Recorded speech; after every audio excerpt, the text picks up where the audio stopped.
And we're live. What's going on, XFS Chicago? Adam here. Welcome to the Flick and MacHugh Countdown Show. Week 8 of the regular season XFF. We have a ton of guests here today. Obviously, today is October 30th, so we're doing a Halloween special. Welcome. Hey, we got Sean MacHugh from the Baltimore Ravens. What's up, Sean? Hey, how's it going? Good morning. Happy Halloween, everyone. We are ready. We got Brian from the Lions. Hey everybody, how's everybody doing today? Looking forward to a great day of football, NFL, and XFF. We have Matt from the Indianapolis Colts. Here's How you Matt. guys doing today? Happy Halloween. That's a lot of Brian. shit on your head. We got Dustin from the Carolina Panthers, There's Dustin. Hello. and we should have one more guest popping in here sometime. So we got a Yeah. lot on the plate today. We're going to talk about most impactful trade this week with about 100 trades going down. We got start sit, biggest decisions this week, and most important matchups in week. What are we? Week 8. Yes, sir. What do you want to start with? You want to start with matchups or? Yeah, you want to talk about the most important matchups first? Doesn't matter to me. We can go anywhere you want. Okay, sure. Let's start with most important. So trying to think of certainly playoff race implications, what have you. My most important matchup that I can see also is my matchup: Cowboys versus the Ravens. What do you guys think about that? Yeah, that's a huge matchup. I think I think Cowboys are favored by 1.5 points. I play them in 2 weeks, so I'm kind of hoping you beat him. I beat him. I'll be one game behind him. Maybe he'll lose one more. Yeah, I've got them next week too, so hopefully, yeah, we can make three losses in a row. Yeah, the playoff race will get really tight with all that movement. There's a lot of 6-3 teams in the NFC, so that would be pretty awesome. Yeah, for me, I think I need AJ Green to catch some more passes, particularly a touchdown here. But if everything goes well in the second half of the game that's going on right now, I've got a chance to at least kind of, kind of keep us, will kind of be sort of even going into the rest of the players, same amount of players played, same amount of offensive players played. So this could be neck and neck. I don't know. I think we do have some similar players. Like we both have Devontae Freeman. We both have David Johnson. We both have at least a few other players. So that's, they obviously all cancel out. So it's all about everybody else. I think I think it's going to be close. I'm hoping I can pull this thing out. I don't know if you guys saw last week my matchup with D Jordan and the Giants. I was ahead by about 3.8 points after the initial final results that came out late Monday night, and when they make some final adjustments. I think they happened like end of day on Wednesday, and when I forgot about it. I was going to go check that out at like 9 o'clock my time, based on like prior history when they make the updates. Saw the email go out when I woke up on Thursday, and I ended up winning by 0.3 points, 0.33 points, something like that. Like he had, he had an adjustment of like 8.5, and I had an adjustment of like 4.5 or 3.5 or something, 4.5, and I won by like the slimmest margin probably ever. So that was insane. Poor D Jordan, he was like, I'm going to be sick, because he saw it too. And, I was looking at the results, and I'm like looking real quick, and I didn't see our numbers. So I'm like, oh my gosh, I got to look closer now. That means some numbers really changed. So that was crazy. That was insane. So what do you guys think about the matchup? Well, I had today. Obviously, I had your game, but there's also one with two number one teams, and that's myself with the Lions going against the Titans. So Oh yeah. Yep. hoping that I can help Matt out today, even though Hell he yeah. busted me last week. But it's going to be tough. I've got some key players on bye this week, and the Titans are pretty good. So it's going to be a heck of a matchup. That's a big one for me because if you can beat him and I can somehow beat the Cowboys, I believe I would be the number 2 seed. So I definitely have my eye on that one. Yeah, it's going to be tough. My running backs I've relied on are decimated. Basically, I've got Theo Riddick to go with today. I've tried to make a few minor trades for running backs, but just nothing available was what I was willing to give up. So it's going to be a tough one today. I don't honestly have high hopes, but I think that's definitely going to be one to watch. Yeah, no, that'll definitely be a good one. Playoff implications on both sides. So yeah, that's awesome. The baby is back. Baby got back. Hey, so I can't even see you, Sean. Do you have your camera turned off, or? It's on. Okay, maybe it's my phone. I don't know. But so yeah, I agree. Those are the two biggest matchups. Everything else is kind of a wash. You can almost predict all the other ones. Yeah, Bills at Cardinals. Bills at Cardinals is kind of interesting. Both those are fringe playoff teams. I was telling Matt when he said he was gonna be able to join.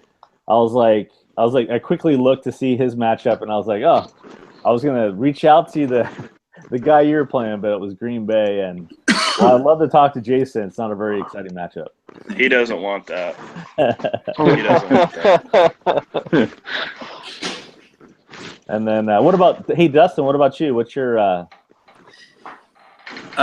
Yeah, obviously the two that you guys mentioned were two I jotted down, but the third one, kind of selfishly, I'm looking at the Denver Saints matchup. Yeah. I know the Saints guy came out and was talking smack that he's going to beat Denver this week. And with all of us kind of knotted up at 6-3 at the top of the NFC South, I need him to lose so I can kind of create some separation before our triple header at the end. So I'm looking for. They both put up big points on Thursday night, so we'll see what happens there. Yeah, Mark from Denver reached out to me saying he wasn't able to join us, but he had some event in Greece, so hopefully he's a bit distracted. Yeah, I'm a Denver fan this week. Yeah, and you guys have a 3-way tie at 6-3 in your division, right? So yeah, all 3 of those games, since you guys are playing the AFC, so you got 3 games. I'm sure you got your eye on as well. Yeah, I've got the Chargers this week, so they've been up and down. So I'm hoping to pull that victory out. So I'm kind of more watching the other matchups. Yeah, that makes sense. What about you, Matt? I pretty much have the same 3 matchups. I'll touch on them real fast. Denver, New Orleans. I think New Orleans is pretending still. There's no way he's going to beat Mark today. He'll fall to 6-4, and he's going to be done. He's still pretending. Dallas and Baltimore is a big one. If you lose, Sean, and Cleveland wins, it's a tie, and Cleveland has made a ton of trades recently and made that team better. And I actually think if he ties you today, I think he'll end up winning the division. But if you win and he loses, he's probably done in terms of the divisional win. I think the biggest is Tennessee and Detroit. That's just a huge matchup for divisional purposes. I pretty much have a gimme this week. If Tennessee loses, we're tied. So I'm a huge Detroit fan this week. Detroit, yeah. Hopefully, Dad can do it.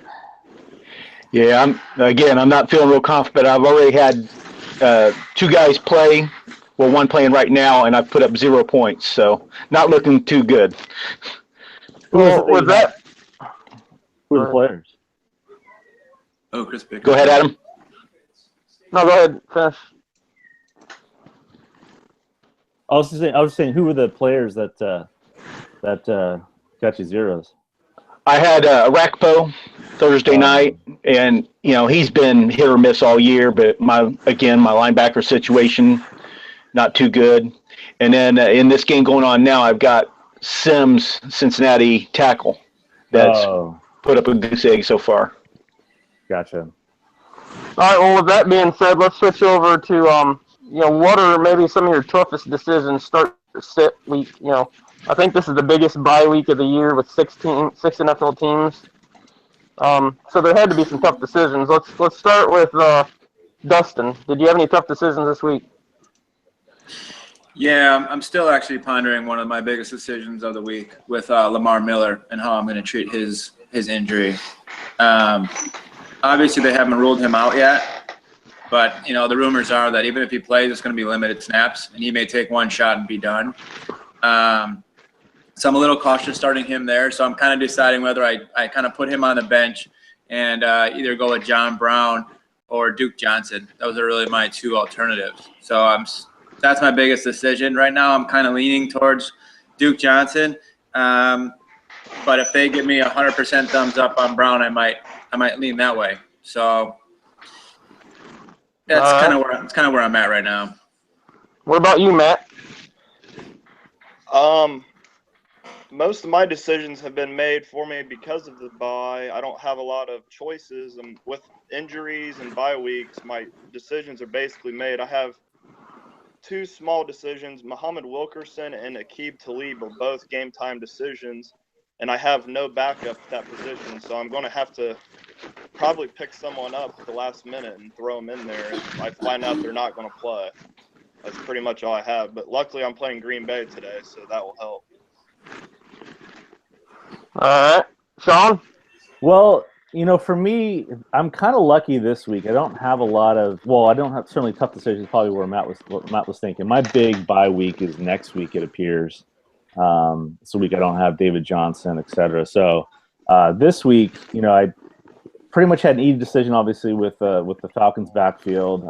Freeman's in, obviously Coleman's out, so I can't really – that's not really a call for me.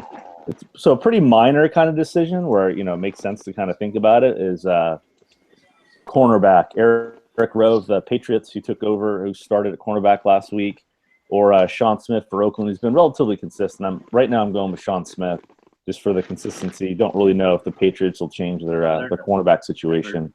Logan Ryan, he still scored points last week, but he didn't start. So, it's small, but everything else is pretty much either made for me or, I really only had one guy to take. So, not too bad this week. Next week's going to be a rough week for me. All right. What about you, old man? Yeah, just for me, it's finding 5 offensive players, any combination. Really, I've only got 2 running backs available. Jordan Howard, who's going up against the Vikings defense. So that's pretty much not a consideration. I'm as far as running back, I think I'm going to have to put all my faith in Theo Riddick. And then just any combination of wide receivers and tight ends. I'm kind of thinking that Jack Doyle might have a pretty good game this week. Yeah. So I'm going to play him. I think Greg Olsen, I've obviously got to play him, but I think he's going to have a tough matchup. So, yeah, again, it's really, really not looking good for my team this week. I kind of wrote this one off a couple weeks ago when I really started looking at it, and it's just going to be a tough one. Hey, breaking news. Tyler Eifert is on the board, has hit pay dirt, touchdown. Bengals looking to be up 14-10 if they can make the extra point. Yeah, I agree with you. That made a lot of sense there, Brian. Adam, what about your team? Oh, yeah. So, I kind of built this team for these bye weeks, so I'm pretty good. I mean, I got Ajayi's on a bye this week, but I still got Frank Gore, C-Mite, Spencer Ware, Jonathan Stewart. So I think Stewart's going to be the one sitting out this week. I like Frank Gore's matchup against the Chiefs better than Stewart against Arizona. And, Brose is going to get the start for me this week. JPP has a bye, so Brose is going to be suiting up. Other than that, I mean, everything else is pretty much the same. Well, I did start a cornerback for Thursday's night. I didn't have time to check to see if he was playing. I didn't even know he was going to be out. I guess he got a concussion last week, Paris Cox, so he got me a goose egg for not paying attention. But I think I can overcome that. Well, certainly a nice problem to have on the offensive side for you. For me, yeah, certainly running back wise, I'm kind of stuck with what I've got. But yeah, no, that made a lot of sense. I think that's good stuff. Anybody else have any thoughts on? Hey, Sean. Yeah. Lamar Miller is active, by the way. So, Okay. Hey, wait, I got to get my breaking news out there. Josh Gordon is out of rehab, baby. Yeah, I saw that. He is. They say he's waiting to see if he will be able to be reinstated, but I'm guessing. I heard he was flying out to Colorado today. Colorado? I figured he'd be flying. Oh, Colorado. Yeah. Hey, maybe California soon, but I thought he'd just go wherever Manziel is, but you know. Hey, so let's dive back into our probably most important topic, and that would be there's about 100 trades to go down this week. In your opinion, what is the most impactful trade of the week? Matt, you want to start us out? Sure. I have two because one of them's mine, so I didn't really want to toot my own horn and not give somebody else credit. But I have one from the AFC and one from the NFC. The AFC is myself. I got Frank Gore, and I traded that fat piece of shit, Geno Atkins, and the Jets' #2 pick. That guy has given me 2 goose eggs this year at $5,000+ I've been trying to move him all year, and so that was a big trade for me. And then getting Frank Gore, I got another horse. Unfortunately, he's only on a 1-year contract, but it's just another good running back I can throw in there off run. So that was my most impactful AFC trade. NFC, I believe there was only 2 trades. Shame on you guys. But the one I picked was the Rams Lions trade. I think the Lions, I mean, it looked like he got rid of a few guys for salary purposes. Overall, so he gets Alshon Jeffrey, Jarvis Landry, Julius Thomas, D. Ford, Whitney Merciless, and he gives up Latavius Murray, who's Oakland has no faith in him. DeAndre Hopkins, Jimmy Graham, piece of trash. Frank Clark, KJ Wright's probably a big loss. So I think that trade helps the Lions for his playoff run here. Yeah, but with Martellus Bennett going down this week, Frank Clark is the full-time starter. Maybe from here on out. Yeah, Frank Clark and KJ Wright.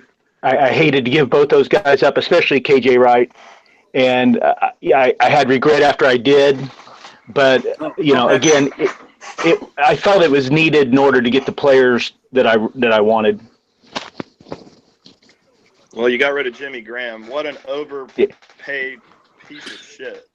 Hey, watch this week. 25+ points guaranteed.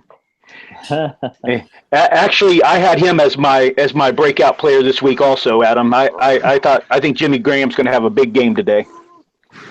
What scoring is that 25 points? The 25 point per reception?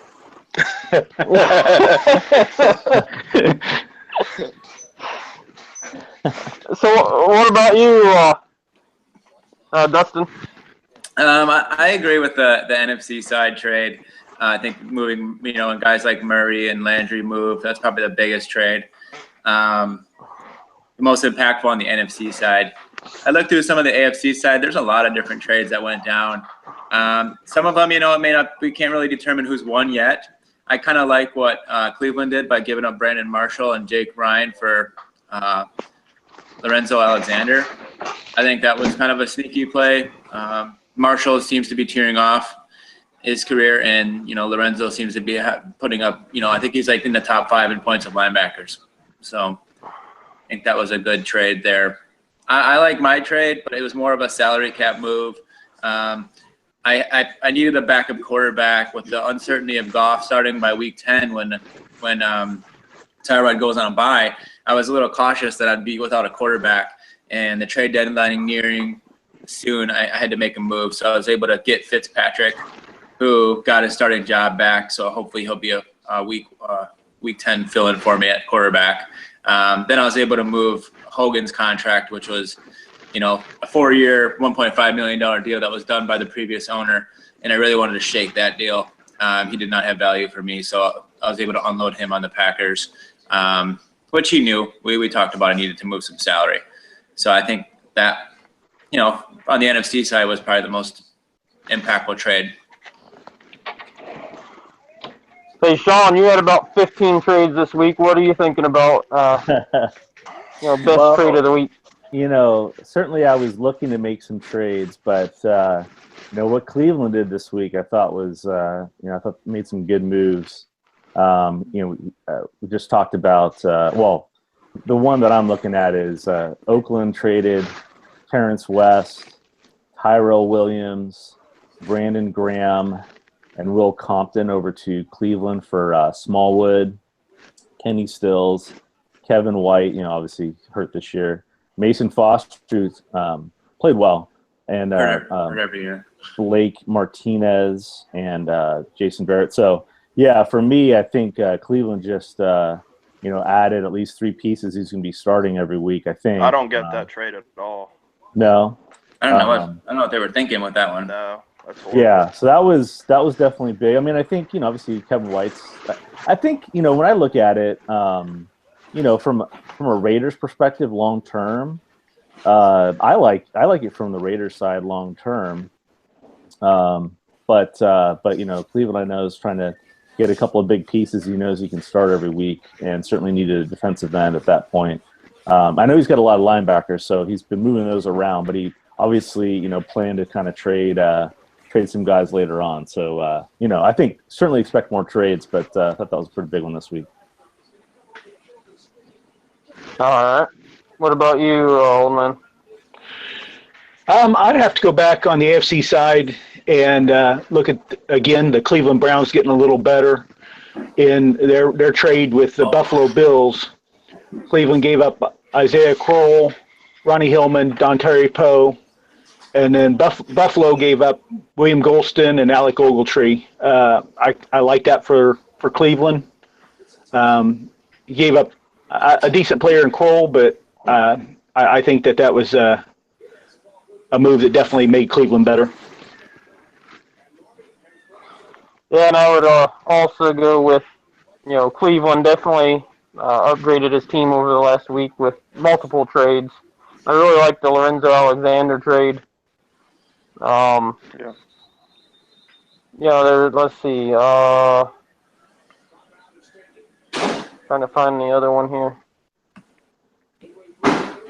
Yeah, anyway, there's multiple trades that I really like from him. On the NFC side, there's only 2 or 3 trades, all of them are about even. I think Dustin probably lost his trade a little bit. I think you probably lost yours. But that's what I would go with. If you can think back just off the top of your head, what is the biggest trade of the year? Off season, just off the top of your head. Can you remember anything that sticks out? I think for me it's pretty simple. When I acquired Telvin Smith on that trade, I gave up the defensive end. I don't know why I can't think of his name, but it was a pretty uneven trade on my side. And then I basically took Telvin Smith and I flipped him into Mike Evans. So I feel like I won out twice with that guy. Yeah. Hey, quick breaking news. Start sits from Field Yates at ESPN. As Matt said, Lamar Miller is in. I think we all knew LaShawn McCoy was out. John Brown is in. Martellus Bennett is in. Michael Floyd is in. Dante Moncrief is back. He's in. And we also Robert Woods is Robert Woods is in. So I think we kind of knew that. But those are some. There's not a ton of big kind of names in and out.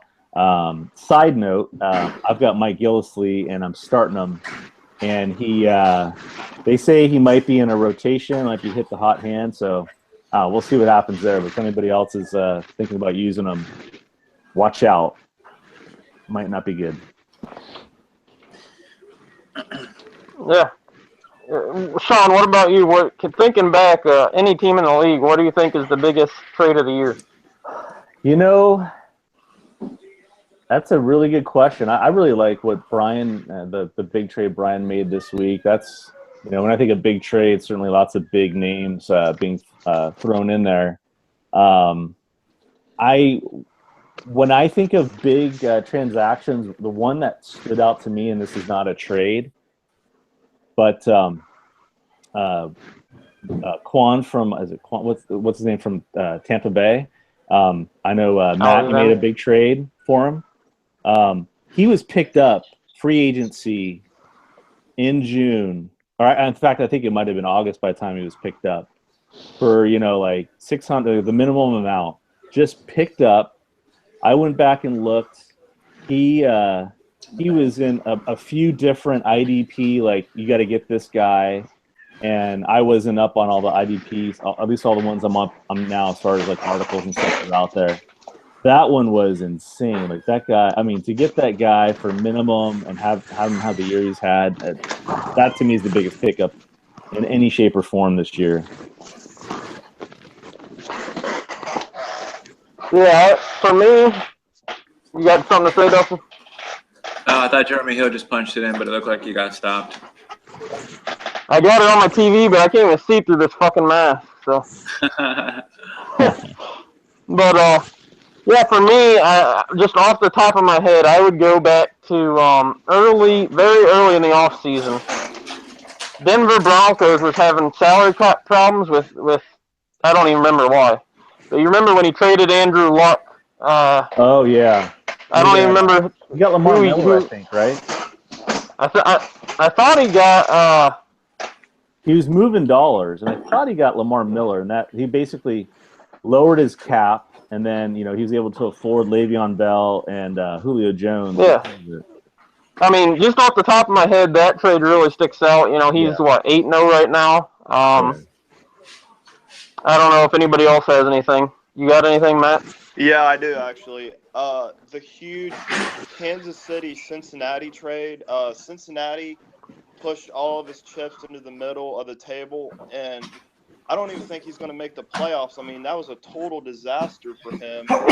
And Kansas City set himself up huge for the future. I don't think he would have made the playoffs, and he bettered his team for 2017. Cincinnati, that was a horrible trade for him. Not only did he screw his team for the future, he's not going to make it this year. It's a disaster. So I kind of felt similar. His team is a lot better than I was thinking they were, and he has a lot of young guys. I think that might still be up for debate. I still think he has a chance for the playoffs, but yeah, that was a huge trade. He's not making it. I think the AFC seeds. I think we're pretty much decided. I believe that. I mean, I could name him right now. Who's going to make it? Yeah, I agree. And we talked about that this week on our show. NFC is a lot more wide open. Yeah. Yep. Hey, I have a trade to throw in there myself. Looking back at it, this is one I thought was huge. Way back in May, between Baltimore and Miami, where Miami gave up David Johnson and Paul Warlow for Langford, Aaron Lynch, and a bunch of draft picks. So, yeah, I think that was, yeah.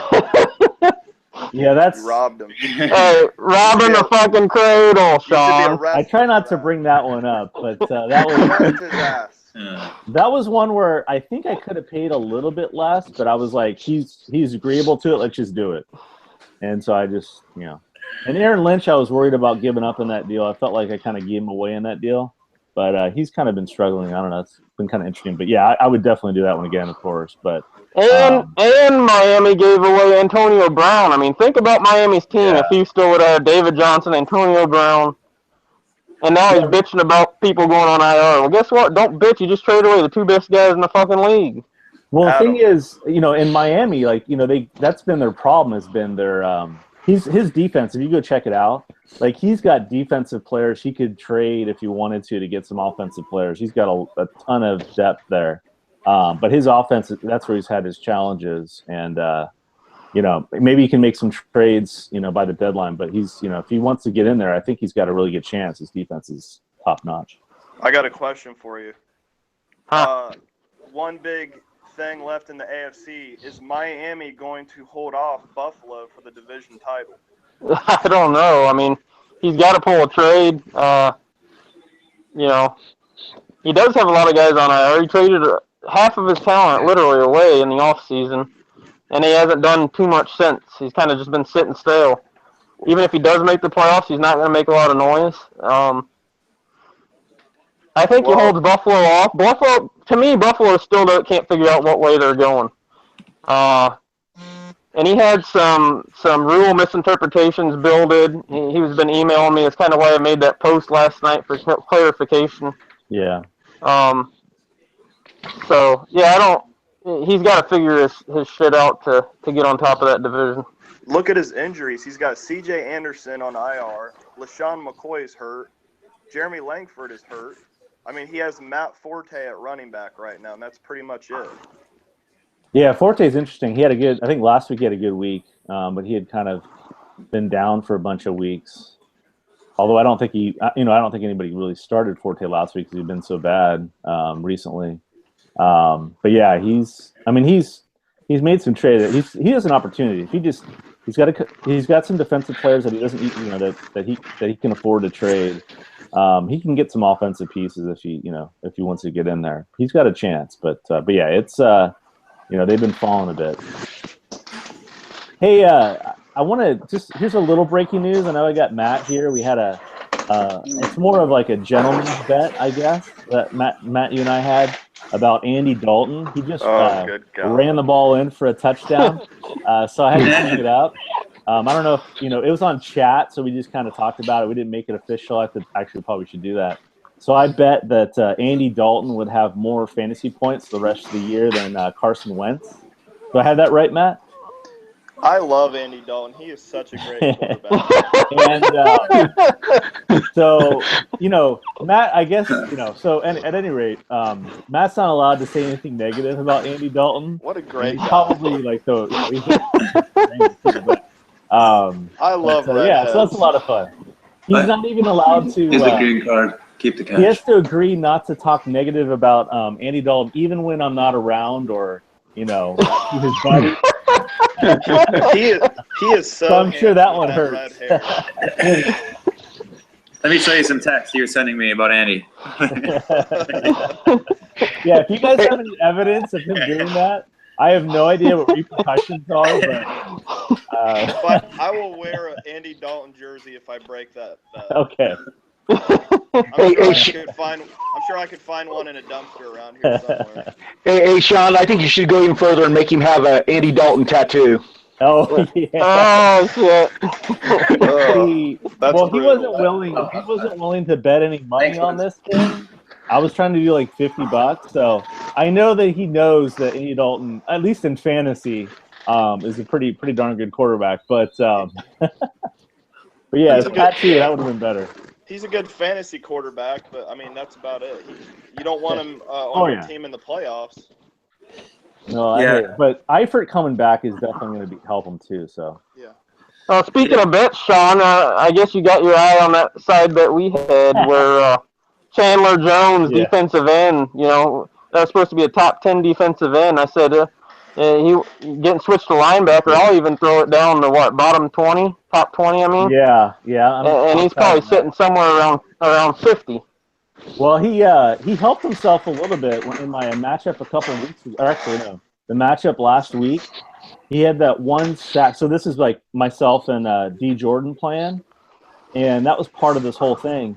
In that game, I was doing really well, and then all of a sudden, Chandler Jones, his biggest play of the day, he goes in, hits the ball forces the fumble on Russell Wilson, so he gets a sack, and he gets a tackle, forced fumble, and he got like 10 lost yards or something like that. It was a 15-point play. I think he had 2 tackles outside of that. And I almost died when that happened because I was up by like 16, 17 points in that matchup. It was like Sunday night. Oh, man, that was rough. But, yeah, I need a lot more of those if I'm going to get in the top 20 with Chandler. Yeah. Hey, I had an idea I wanted to throw out there real quick. So, the commish added this year the championship belt. So I was kind of thinking that maybe we should go the opposite end, and for the worst team, the team that's tanking, maybe going back to the tattoo idea, maybe the worst team in the league, the other 31 owners can come up with a tattoo that person has to get at the end of the season. I love that idea. Yeah! Oops, sorry. What happened? Jordan Reed, touchdown. Heck of a play. Nice. I love the tattoo idea, Brian. That's I've heard I've heard of that in other leagues, and this is like the league that's big enough that it could work. Yeah, I think I read an article one time where some guy had to get a Miley Cyrus wrecking ball tattoo. So I'm sure there'd be some good ideas. That was awesome. Hey, so I guess jumping into our closing segment here. Trade deadline is in 2 days for NFL and XFL. I guess let's stay to the NFL side first. Any huge players that we could see on the move? Maybe you're thinking to be traded before Tuesday. Well, for me, I mentioned it earlier. I think if Miami can trade a couple of defensive players and get some offensive players. NFL. NFL, Sean. Oh, sorry, NFL. Sorry. There's been rumors here and there. I don't know if anything's going to really happen. I can think of like Torrey Smith with the Niners. He's one that should be traded, but I don't know if any. Jeffrey. I know there's some rumors about that, but those are kind of the two that are in my head that I could see happening. What about Darren McFadden or Josh Gordon? I'm hearing going to be eligible to play. I'm hearing Joe Hayden. A lot of Browns. A lot of Browns players. Joe Thomas. Yeah. Yeah, Joe Thomas is the big one that I was hearing. A huge one. Well, that was one I heard, and then they've been really like, no, he's not going anywhere. He's like, focal point of the team. If somebody blows the Browns away, they'll move them. I guarantee it. Yeah. I'm just hoping. I'm hoping it isn't Minnesota. Sounds like there was a lot of Minnesota talk there, and obviously in the NFC North, Minnesota getting stronger is not a good thing for me or the Packers. Yeah, I think from an organization standpoint, trading's not that. They can trade in the offseason if that's what they want to do. Obviously, it doesn't happen very often. I heard some rumors with some of the younger GMs out there that maybe there might be some more trades than we've seen before, but it's not like baseball where you can have a big impact. They got to learn the playbook and all that kind of thing. But maybe if something changes and we get more trades than normal. It's been pretty hush really. I heard the Colts are going to be players, but probably along that offensive line. I would assume they're trying to probably give the Browns our first fucking pick again, and Joe Thomas will end up being out of the league next year. That's how it fucking went down with Trent Richardson. So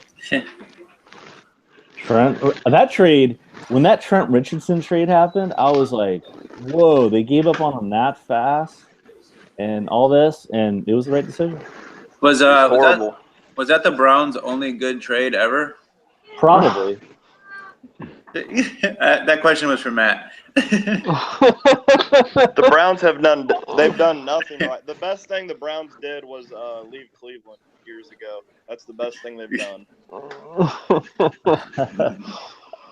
Anybody else got anything to add to that NFL trade No. All right, let's go over to XFF.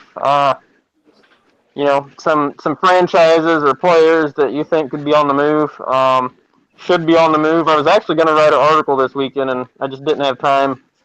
Took the kids trick-or-treating all day yesterday and shit like that. So, I got an idea. you know what?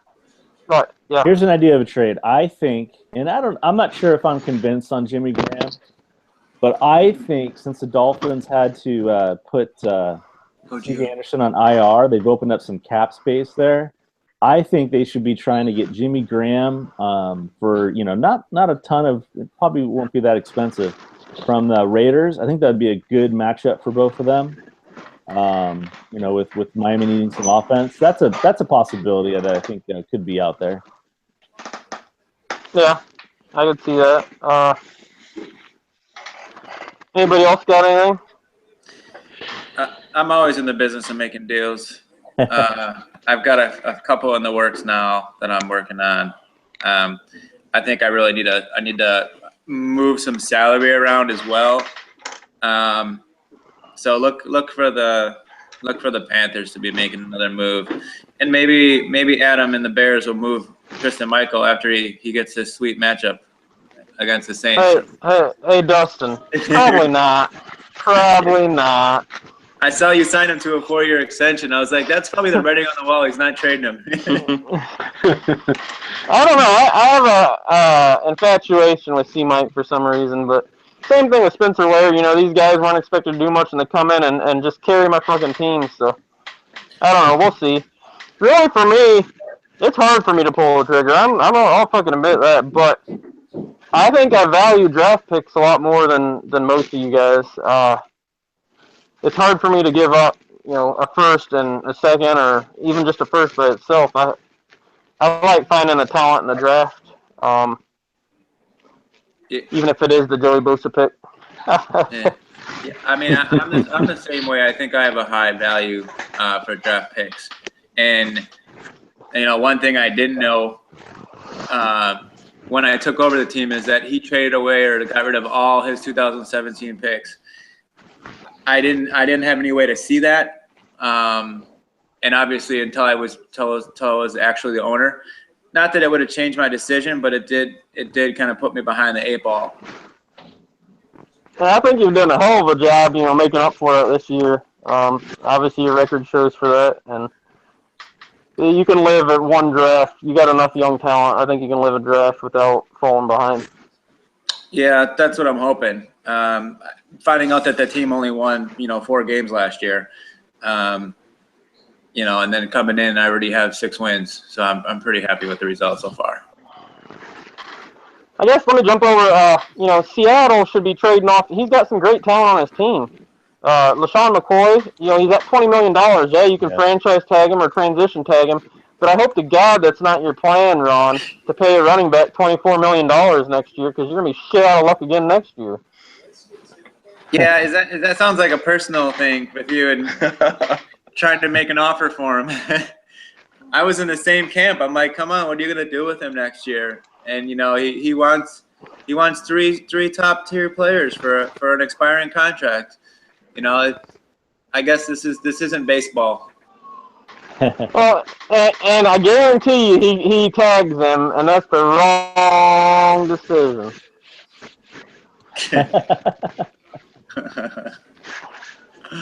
Yeah, no, it's it'll be fun to watch. We said that the deadline is 4 p.m. Eastern on Tuesday, right? Yes, sir. Or is that 1 p.m. Eastern? 4 p.m. 4 p.m. Eastern? 4 p.m. Eastern. Okay. They've got to be accepted by that point? Yes, they can be processed after that. Yeah. Okay. Yeah, there's a ton of possibilities out there. For me, I don't know. Well, I'm sure I'll have a deal out there, but I'm kind of looking to really. I'd like to get a better cornerback. Obviously, I'd love to have some more offensive players, but more realistically, it's probably going to be a small deal for me. I don't see big stuff on my side. What about you, Matt? I think the AFC contenders have ransacked all of the bad rosters in the AFC. We have taken everything that could help us out, and it's been quiet the past 3 days or so. I think maybe someone may panic after today's games, may lose and say, I have to pull off the big trade. I don't think there's anything out there unless you make another trade with a contender, and I don't know who's going to be willing to trade with a contender at this point in the AFC. I mean, I'm not trading with Denver. I'm not trading with Baltimore. I'm not trading with Cleveland. I'm not going to make one of those teams better. And there's no bad teams that has anything left that's going to help me. No one wants to move the young talent right now in the AFC. They've made those trades for a reason, and they're going to keep the young, talented players and cheap players as well on their roster. They're not moving. So I think we're done in the AFC. Yeah, I'd have to agree on the NFC side. I think it's kind of the same situation. The owners that have teams that aren't very good, Packers, Redskins, those guys have already traded away everything that they have, or most of what they have, and then the NFC is just so tight in general. I really don't see anything going down there. Kamish, I know he's still trying to get rid of LeGarrette Blount. I'm interested in that, but he wants Landry for him, and I'm not willing to give up that. But yeah, I think the teams are pretty well picked over that are willing to move the players that'll help you. Yeah, I think it'll be fun to talk. See if anything big happens. We can talk about it next week and get a little wrap up on that. Hey, I got a question for you. Had this question that came out to me. This is about rules. Actually, Jacksonville asked me this, and I didn't know the answer. From a waiver pickup perspective, for the rest of the season, is there a point where are we able to pick up waivers all the way through the end of the season? Yes. Adam, is there? Yes, Go ahead. Through the regular season, I think that might end in the playoffs, at least for non-playoff teams, obviously. Yeah, is that like for sure? Like, there's a freeze on non-playoff teams when playoffs At the end of the season, yes. Okay. I think that's good. Yeah, it was an interesting question. I was like, I don't know the answer to that one, but certainly that's important through the playoffs if somebody gets hurt. I think last year, like maybe a Sean Drone was like picked up and helped the team, and I think there's a few others too. Oh, I got a trade proposal, fresh off the wire. Probably a trade for David Johnson. That's who I usually get from this guy. Who's it from, Matt? What? No, not Matt. I've asked him about David Johnson about 45 times this year. You got to make it 50. Yeah, he's trying. And he won. The only thing Sean wants to trade is like his backup kicker. That's about like me. Offers. I made a couple of good offers recently. And I'm kind of in the same boat, Sean. I don't, Matt, whoever said it, I don't want to trade to other playoff teams in the NFC. Dustin, maybe in the off season, but I can't help you out now. I got to beat your ass in the playoffs. Exactly. I don't want to see C. Mike coming back and scoring 50 points on me. Yeah, I think his 50-point days are done. Yeah, Rawls set to come back in 2 weeks, so I guess we'll see what happens. Yeah, CJ Price is there taking snaps. They're down work away. Rawls coming back. And then they still like to get Collins the ball too. So that's my only hesitation with that. And you got Jimmy Graham getting 25 points a game. Yeah. He's Jimmy Graham, the goal line monster. Yeah, if he can get to the goal line. Dang. Oh, and Dalton just gave it away. Yeah, that's only minus 2 points. Hey, Matt, what do you got to say about Andy Dalton? I love Andy Dalton. He is such a great guy. Hey, you know what? Every interception he throws, you can get like 10 more points to make up for it. that was a great looking overthrow. What a great player. Will Compton with the interception. The Browns are enjoying that trade right now. Yeah, it looks like Eifert just stopped on the route. Dang. Yeah. Who stopped on the route? Eifert just broke the route off. Oh, boy. Yeah, not Andy's fault on that one. Yeah, I for you know. It's a little bit of rust Second there. game back, yeah. Well, guys, I think it's about time to wrap up Week 8 edition. Hey, All I right. got one question Yep. for you. Would you guys start? Would you start Duke or Duke Johnson or John Brown? I do Duke Johnson. Running back with the points we get for that, that's the guy you got to roll out there. I don't know. I'd probably go John Brown. I would not start Duke Johnson. I'm a Browns fan. He's way too unpredictable. Jets defense. I wouldn't. Are you do saying it. that he's less predictable than, or more predictable, or less predictable than John Brown? John Brown, I don't think you can start him today. He's got one good game. If you have a fantasy question about who to start in fantasy and it's a Browns player, don't start him. And just Terrell Pryor, maybe. Don't start. Don't trade for him. No. and just further complicate it and not really help you much, Dustin, I would say Duke Johnson. So that's 2-2. We didn't really help you much. Great. Bring out the coin flip. Before you go John Brown, is there a third option would be my question. But I mean, literally, I'd be looking at. Nope. There's no third option. you got to go Duke Johnson, I'm telling you. The only way Duke Johnson will be productive is if they get far behind and MacHugh starts dumping the ball off to him. That's the only way. I mean, that's my hope. I mean, if Michael Floyd was out, John Brown would probably have the edge. But with Floyd there, back again too, he's taking targets. But yeah, JJ's been getting more work, so yeah. Yeah, John Brown. All right, guys. Well, thank you for that. Thank you for having me on the show. Oh, we got a crybaby now. All right, guys, we got to try it out this week.